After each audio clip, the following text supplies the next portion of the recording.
اعوذ باللہ من الشیطان الرجیم بسم اللہ الرحمن الرحیم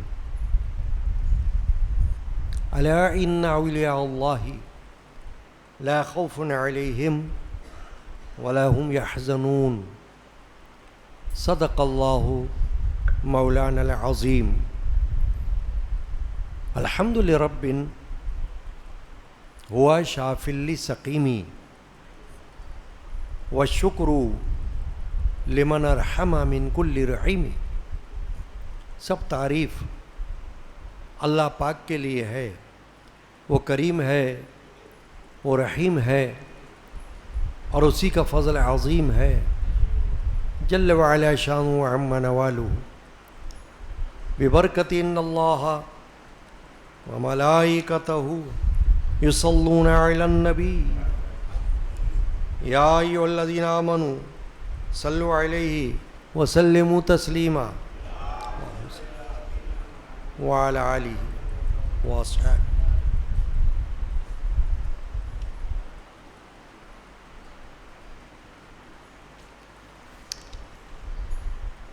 حاضرین کرام،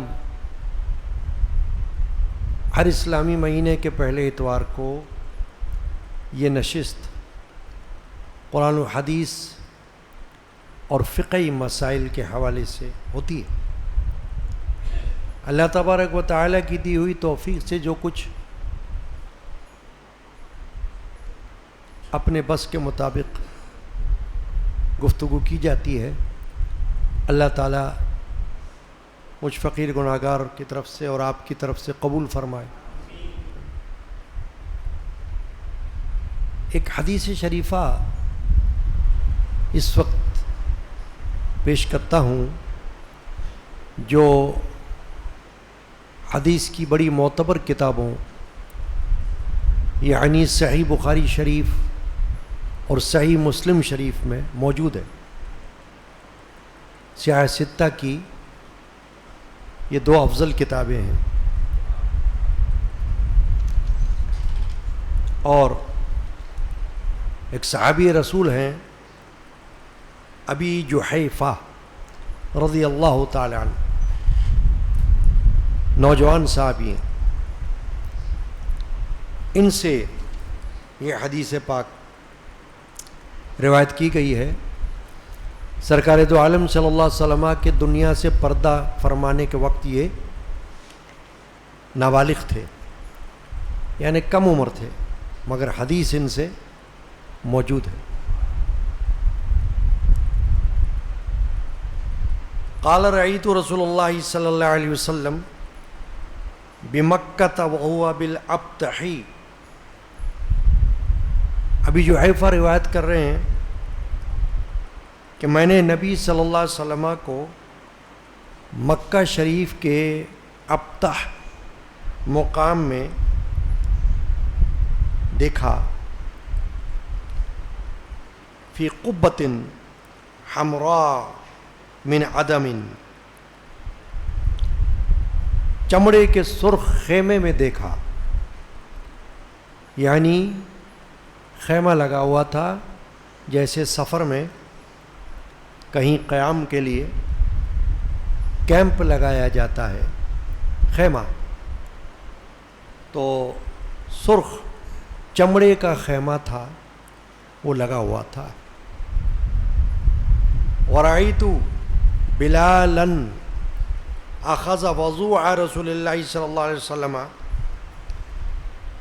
اور میں نے حضرت بلال کو دیکھا، بلال حبشی رضی اللہ تعالی عنہ، کہ انہوں نے نبی اکرم صلی اللہ علیہ وسلم کے وضو کا پانی لیا، وضو کا پانی لیا. وَرَأَيْتُ النَّاسَ يَبْتَدِرُونَ ذَلِكَ الْوَضُوءَ فَمَنْ أَصَابَ مِنْهُ شَيْئًا تَمَسَّحَ بِهِ وَمَنْ لَمْ يُصِبْ مِنْهُ أَخَذَ مِنْ بَلَلِ يَدِ صَاحِبِهِ. میں نے لوگوں کو دیکھا کہ اس پانی کی طرف دوڑ رہے ہیں، جس نے اس میں سے کچھ پا لیا پانی پا لیا تو اسے مل لیا، اور جس نے نہ پایا تو اس نے اپنے ساتھی کے ہاتھ سے تری لے لی۔ ثم رأيت بلالا أخذ عنزة فركزها وخرج رسول الله صلى الله عليه وسلم في حلة حمراء مشمرا صلى إلى العنزة بالناس ركعتين ورأيت الناس والدواب يمرون بين يد العنزة۔ پھر میں نے حضرت بلال کو دیکھا، انہوں نے ایک نیزہ لیا، نیزہ برچھی، اور اسے گاڑ دیا زمین میں، اور نبی صلی اللہ علیہ وسلم سرخ جوڑے میں دامن سمیٹے ہوئے تشریف لائے، نیزے کی طرف کھڑے ہو کر لوگوں کو 2 رکعتیں پڑھائیں، اور میں نے لوگوں اور جانوروں کو نیزے کے آگے سے گزرتے ہوئے دیکھا۔ یہ حدیث پاک۔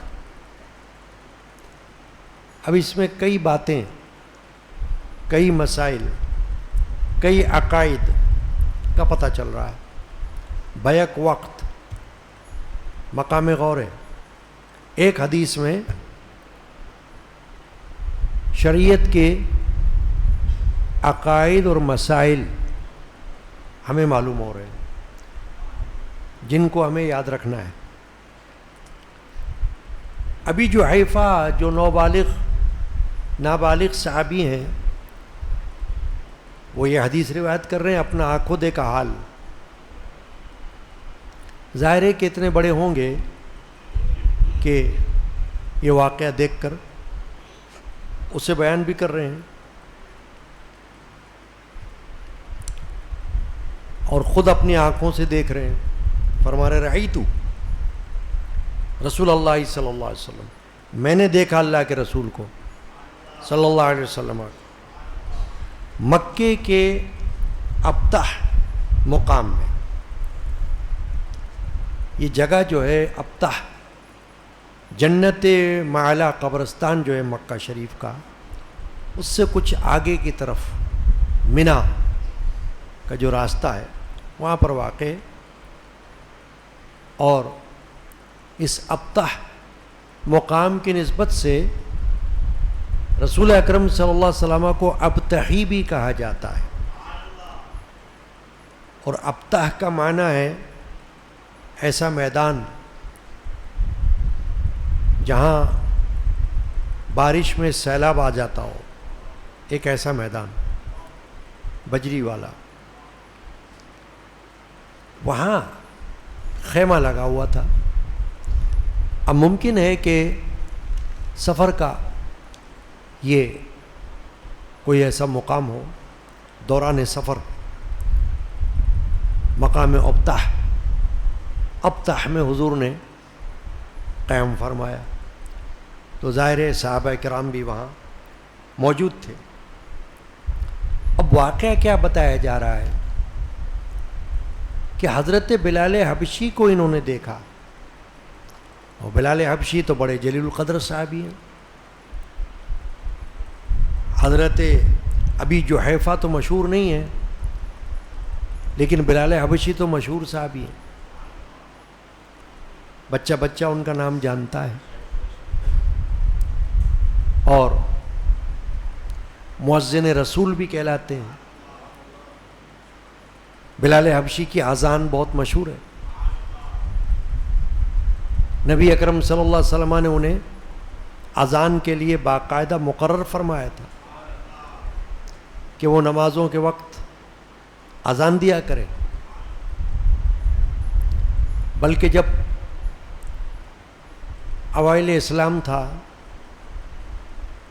تو حضرت بلال حبشی نے کعبۃ اللہ پہ چڑھ کر اذان دی تھی، اور حضرت بلال حبشی کی اذان بڑی خوش الحانی کے ساتھ ہوتی تھی۔ سرکار دو عالم صلی اللہ علیہ وسلم کے عاشق تھے، پہلے غلام ہوا کرتے تھے، یہودی کے غلام. حضرت سیدنا ابو بکر صدیق نے رضی اللہ تعالی عنہ، انہوں نے ان کو خریدا تھا یہودی سے، اور خرید کر اللہ کے راستے میں آزاد کر دیا تھا. بہت بڑا کام ہے، یہ بہت بڑی نیکی ہے. دیکھیے نیکیوں میں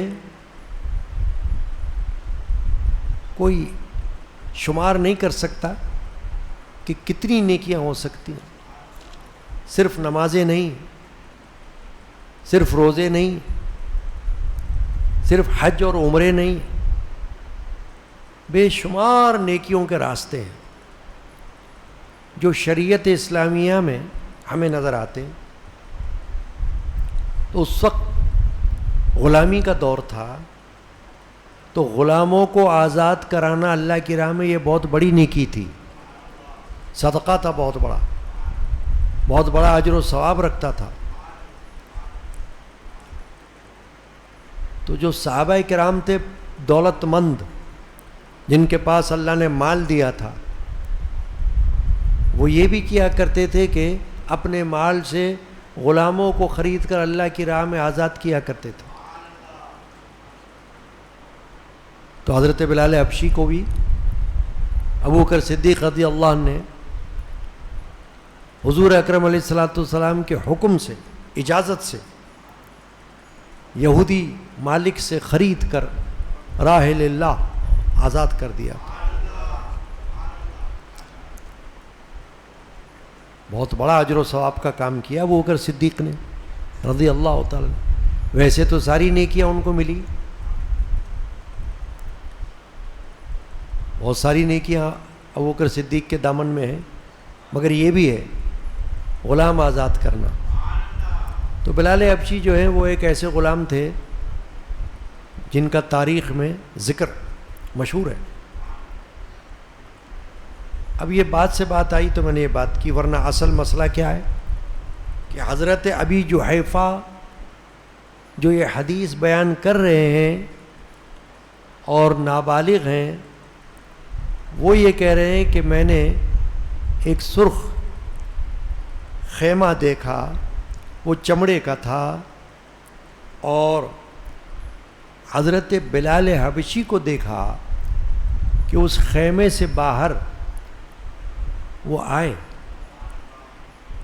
اور ان کے پاس سرکار دو عالم صلی اللہ تعالی وسلم کے وضو کا پانی تھا.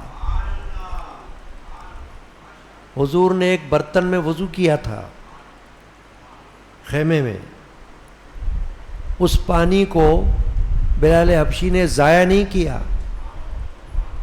ایک تو ہوتا ہے نا وضو کرے پانی زمین پہ بہہ جائے، بلال حبشی نے برتن میں وضو کے پانی کو لے لیا اور لے کر خیمے سے باہر تشریف لائے. تو جب باہر آ گئے تو یہ ابی جحیفہ کہہ رہے ہیں کہ میں نے لوگوں کو دیکھا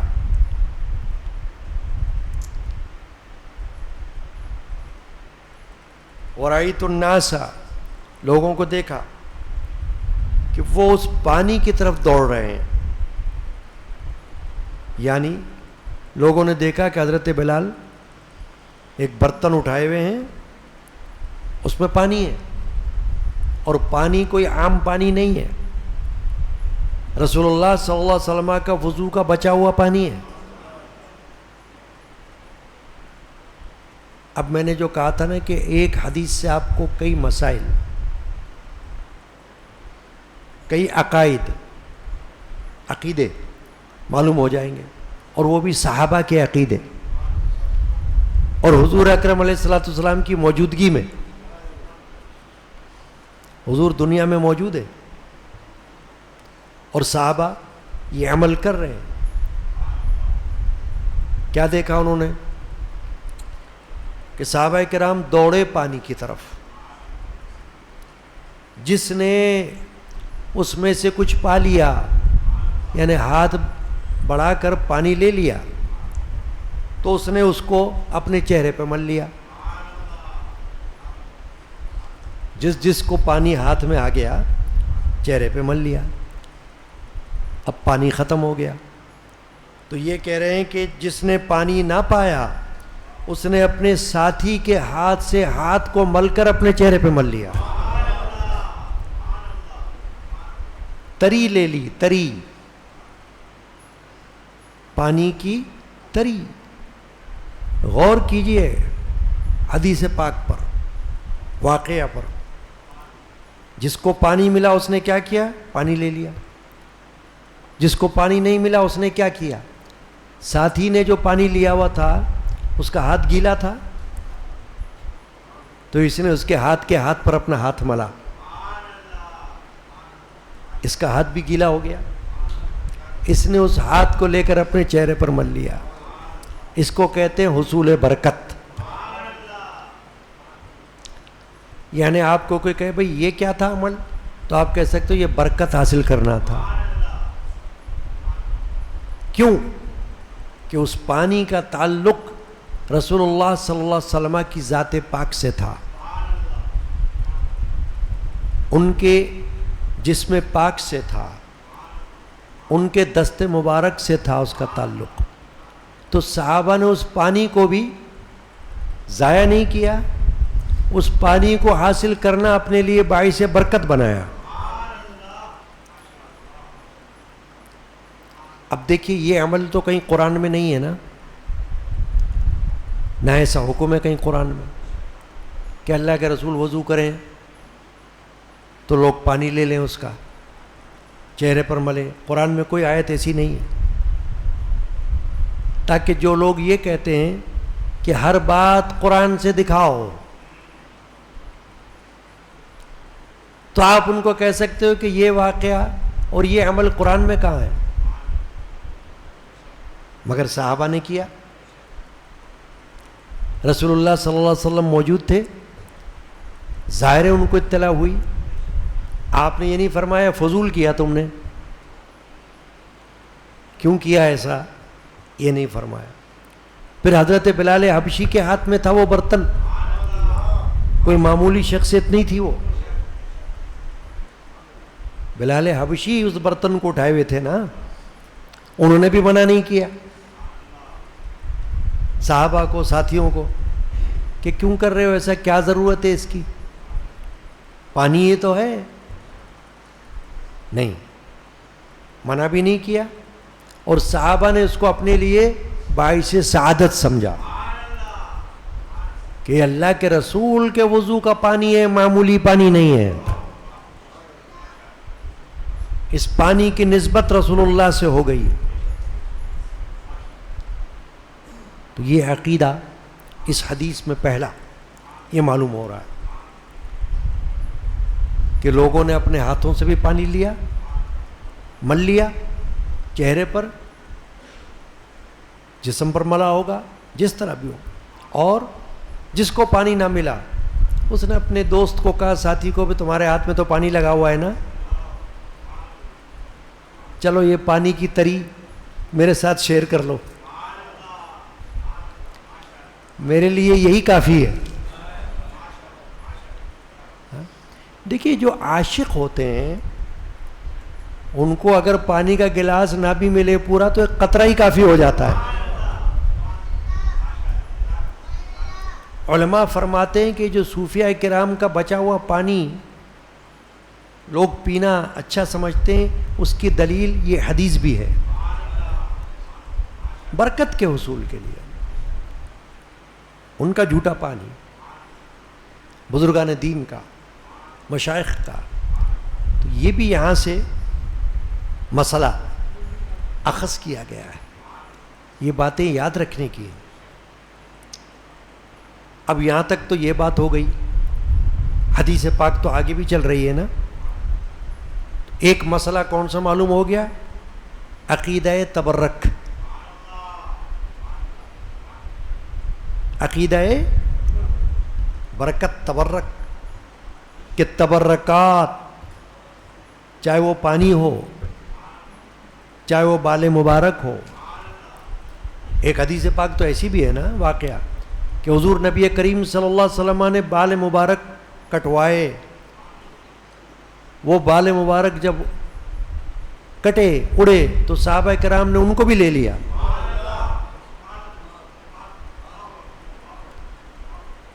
جس سے یہ معلوم ہوا کہ صحابہ کرام رضی اللہ عنہم اجمعین اپنے نبی و اپنے رسول کی ذات پاک سے جو چیز تعلق رکھتی ہو اس کا بڑا ادب کیا کرتے تھے. وہ بال ہو یا وہ پانی ہو یا وہ لباس ہو یا وہ کھانا ہو.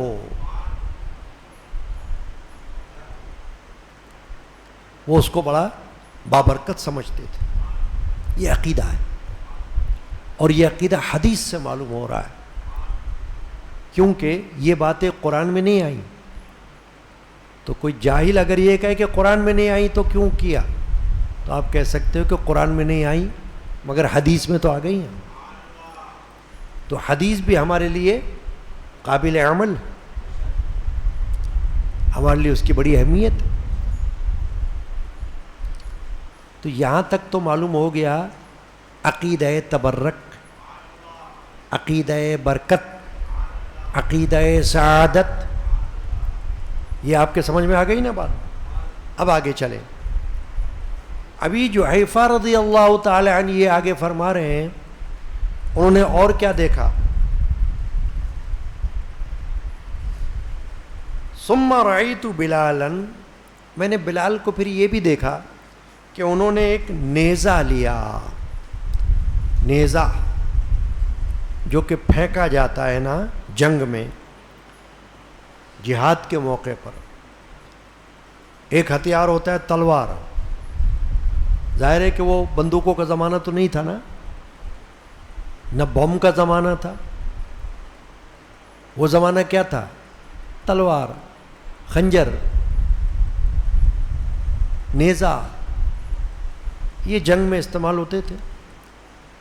تو حضرت بلال کے پاس ایک نیزہ تھا. انہوں نے ایک نیزہ لیا اور اسے زمین میں گاڑ دیا, جیسے کوئی کیل گاڑتا ہے, بانس گاڑتا ہے, ایسا نیزہ کو زمین میں کھڑا کر دیا.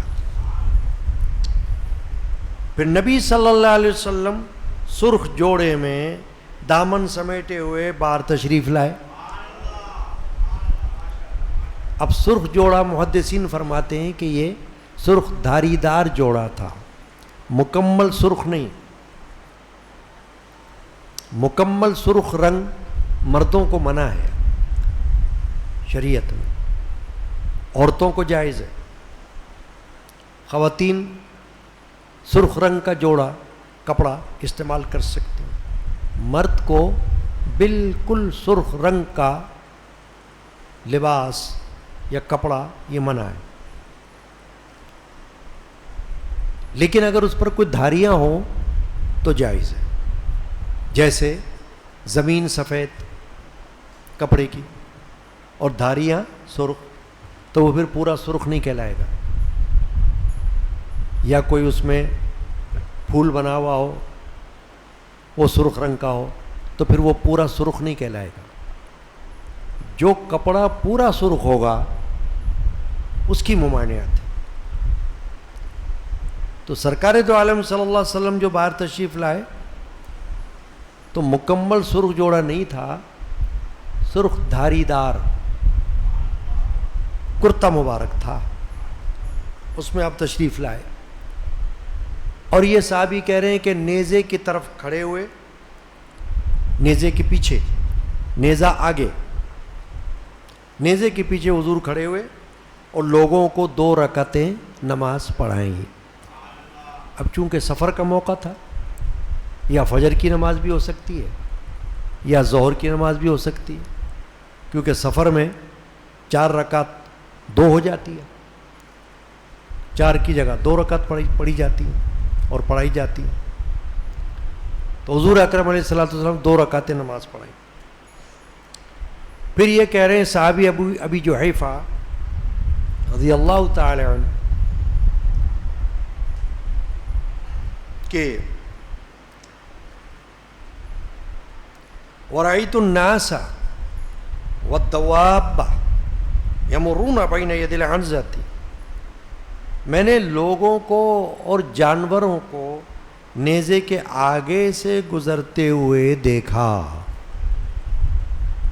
اب یہاں دوسرا مسئلہ معلوم ہو رہا ہے، فقہی مسئلہ، شرعی مسئلہ جو نماز سے تعلق رکھتا ہے. آج کا موضوع بھی یہ ہے کہ نمازی کے آگے سے گزرنے کا، سامنے سے گزرنے کا مسئلہ، نماز پڑھنے والے کے سامنے سے گزرنے کا مسئلہ کہ وہ گزرنا کیسا ہے. اب اس حدیث کو جو یہاں ختم ہو گئی، اس سے کیا سبق مل رہا ہے کہ حضرت بلال نے نیزہ گاڑ دیا زمین میں. اب وہ جو نیزہ گاڑا اس کی حیثیت کیا ہوئی؟ سترہ، ایسی چیز جو نماز پڑھتے ہوئے کھلی جگہ میں اپنے سامنے گاڑ دی جائے، جیسے ایک ہاتھ برابر لکڑی ہو، ڈنڈا ہو، عصا ہو، اس کو کھڑا کر دیا جائے، اور ایک انگل وہ موٹا بھی ہو، موٹائی ایک انگلی برابر، وہ چل جائے گا. لمبائی ایک ہاتھ برابر ہو، اس کو کوئی کھڑا کر دے اگر کوئی اور چیز نہیں ہے تو اب وہ اس کا نام ہو جائے گا سترہ. سترہ کہتے ہیں ڈھانپنے کو، ستر سے نکلا. یہ جو سترہ ہوگا یہ اس کو کیا فائدہ دے گا کہ اب اس کے پیچھے جو نماز پڑھ رہا ہے بندہ اور سامنے وہ سترہ ہے، تو اب سترے کے باہر سے اگر کوئی آر یا پار گزرنا چاہے تو گزر سکتا ہے. نمازی کی نماز میں کوئی بھی خلل نہیں آئے گا اور گزرنے والے پر کوئی گناہ نہ ہوگا، کوئی گناہ نہیں ہوگا. اب جیسے مساجد کے اندر ستون بنے ہوئے ہیں، یہ ستون ہے نا، پلر، تو اگر کوئی بندہ نماز پڑھ رہا ہو، اکیلے پڑھ رہا ہو، اور اگر اسے یہ پتہ ہو کہ یہ گزرگاہ ہے، میرے نماز پڑھنے کے دوران کوئی گزر بھی سکتا ہے، تو اسے کیا چاہیے کہ وہ ستون کے پیچھے کھڑا ہو جائے اور ستون کو اپنے آگے رکھ لے اور اس کے پیچھے نماز پڑھے، تاکہ سامنے سے گزرنے والا ستون کے باہر سے گزرے گا تو نماز میں کوئی فرق بھی نہیں آئے گا. ویسے بھی کوئی بندہ سامنے سے گزرے تو نماز تو قائم رہتی ہے، نماز نہیں ٹوٹتی، مگر گزرنے والا سخت گناہگار ہوتا ہے. تو اب جب اس نے سترہ لگا دیا یا ستون کے پیچھے کھڑا ہو گیا تھوڑا سا اپنے دائیں بائیں کر کے، تو اب جو گزرے گا سامنے سے تو اس کو کوئی گناہ نہیں ہوگا، وہ گزر سکتا ہے. چنانچہ یہ جو نیزہ لگایا یہ اس لیے لگایا کہ رسول اکرم صلی اللہ علیہ وسلم نماز کی امامت فرمائیں گے اور امام کے آگے یہ سترہ ہوگا. تو جب امام کے آگے سترہ ہوتا ہے تو پوری جماعت کے لیے کافی ہوتا ہے، پھر دوسروں کے آگے سترہ رکھنے کی ضرورت نہیں ہے. مقتدی کے آگے، امام کے آگے سترہ ہو گیا، بس کافی. اب کوئی گزرے بھلے گزرے، اس کو کوئی گناہ نہیں ہوگا. یہ قاعدہ بڑا اہم قاعدہ ہے نمازی کے لیے کہ جب کہیں نماز پڑھے تو دیکھ لے کہ یہ گزرگاہ ہے، تو پھر ایسی جگہ نماز پڑھے جہاں سامنے کوئی دیوار ہو یا ستون ہو یا لکڑی ہو ایک ہاتھ برابر لمبی، پھر نماز پڑھے. کیونکہ نمازی جب نماز پڑھ رہا ہو تو اس کے سامنے سے گزرنا بغیر سترے کے ناجائز ہے، گناہ ہے. اور اتنی دور تک گزرنا، اتنے سامنے سے گزرنا کہ نمازی کو سجدہ گاہ پر نظر رکھے ہوئے محسوس ہو جائے کہ یہ گزر رہا ہے شخص، یعنی زیادہ فاصلہ نہیں ہے، کم فاصلے سے کوئی گزر رہا ہے، تو نمازی کو تو پتہ چل جائے گا نا کہ ایک شخص سامنے سے گزرا. تو اتنے فاصلے پر اگر گزرنا ہے تو ناجائز گناہ ہے. اور کئی احادیث اس مسئلے پر موجود ہیں. یہ تو ایک حدیث پڑھ رہا ہوں نا میں، ایک حدیث پڑھی نا، مگر اور بھی احادیث ہیں جو سترہ کی اہمیت کو بتا رہی ہیں کہ نمازی کو نماز پڑھتے ہوئے، اب گھر میں بھی کوئی نماز پڑھ رہا ہو تو بعض دفعہ گھر میں بچے بھی چل رہے ہیں پھر رہے ہیں اور بھی لوگ ہیں، تو یہ نہیں کہ جہاں مرضی کھڑا ہو گیا نماز شروع کر دی، اس کو بھی دیکھنا پڑے گا کہ نماز پڑھے تو خیال رکھے کہ یہاں سے کوئی گزرے گا تو نہیں، اگر گزرتا ہے تو کوئی کرسی، کوئی ڈنڈا، کوئی ایسی چیز اپنے سامنے رکھ لے جس کی لمبائی ایک ہاتھ برابر ہو.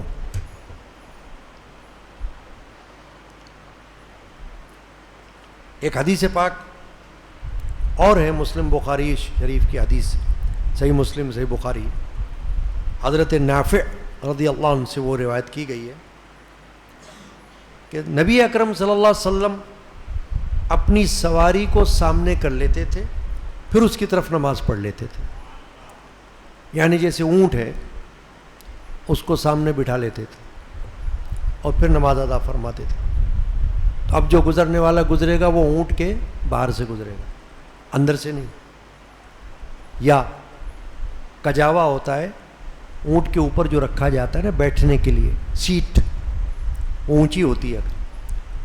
تو حدیث میں یہ بھی ہے کہ کجاوے کو حضور اکرم صلی اللہ علیہ وسلم اپنے سامنے رکھ لیا کرتے اور پھر نماز پڑھ لیا کرتے، تو وہ سترہ بن جاتا تھا، سترے کا کام کرتا تھا وہ. تو چونکہ قید تو نہیں ہے نا کہ کون سی چیز ہونی چاہیے، تو جب قید نہیں تو پھر ڈنڈا بھی ہو سکتا ہے، کرسی بھی ہو سکتی ہے، ستون بھی ہو سکتا ہے، کجاوا بھی ہو سکتا ہے، کوئی بھی چیز ایسی جو ہاتھ برابر لمبی ہو وہ بطور سترہ کے کام آ سکتی ہے. چنانچہ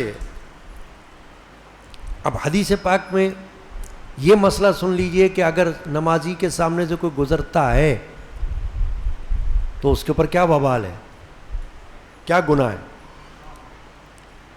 اب ایک اور حدیث شریف آئے، یہ بھی صحیح مسلم صحیح بخاری شریف کی ہے، اور ابو جحیم رضی اللہ تعالی عنہ یہ بھی صحابی ہیں.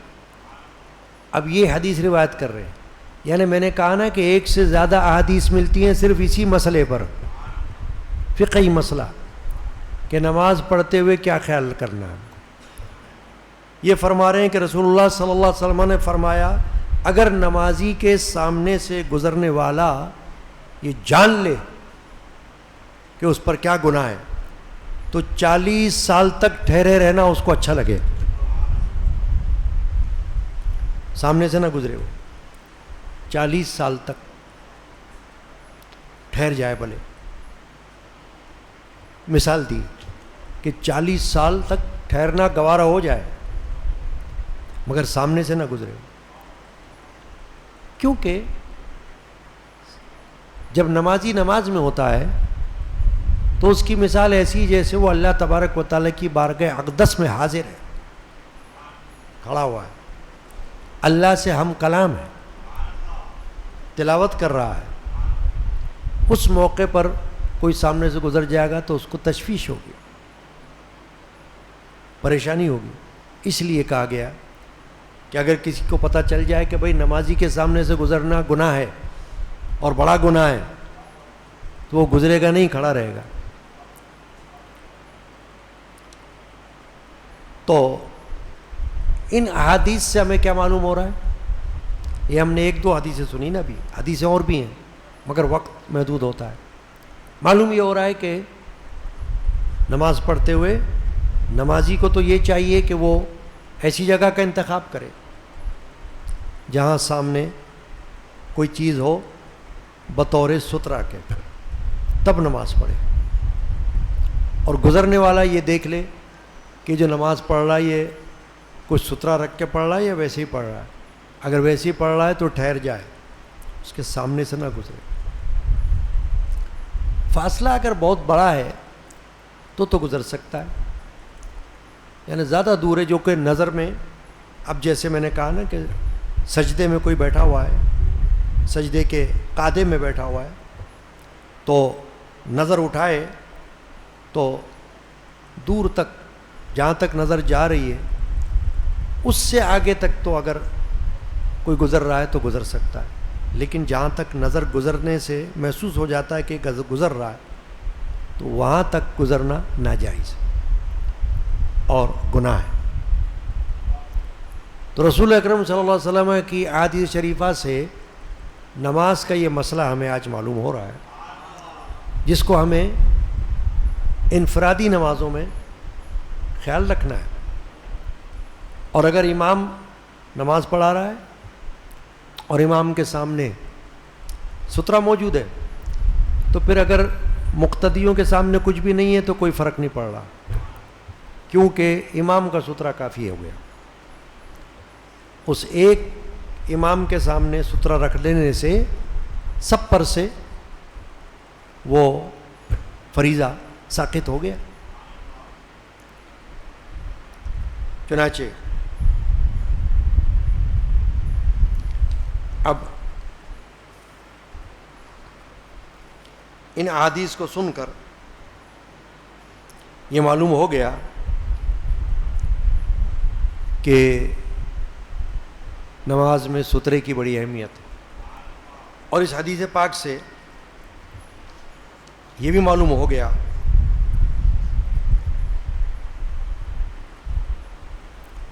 کہ برکت سرکار دو عالم صلی اللہ علیہ وسلم کے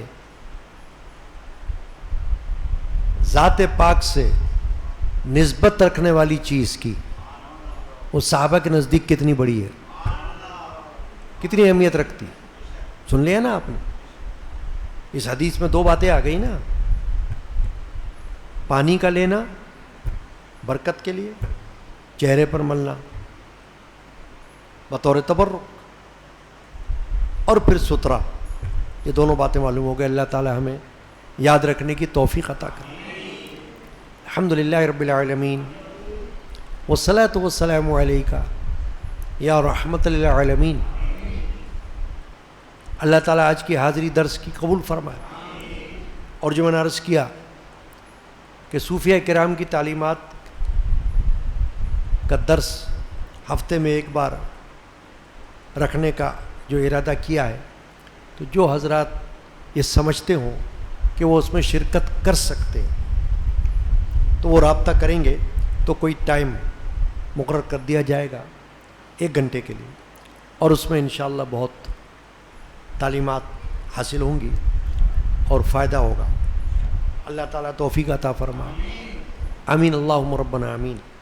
یا اللہ یہ ہماری حاضری قبول فرما، حدیث پاک جو پیش کی گئی ہے قبول فرما. نبی کریم رؤوف الرحیم صلی اللہ علیہ وسلم کی بارگاہ اقدس میں اس کو نظر فرما. صحابہ کرام، اہل بیت اعظام، تابعین، تبع تابعین، اولیاء کاملین رضی اللہ عنہم اجمعین کی بارگاہ میں نظر فرما. سیدنا غوث اعظم رضی اللہ تعالی عنہ کی بارگاہ میں نظر فرما. ہمارے تمام مرشدان پاک کی ارواح کو ثواب پہنچا. ہمارے والدین، پیر بھائی بہنیں، عزیز و اقارب، ان کے ارواح کو ثواب پہنچا. اور ہم سب کے نام اعمال میں اجر و ثواب داخل. بے روزگاروں کو حلال رزق عطا.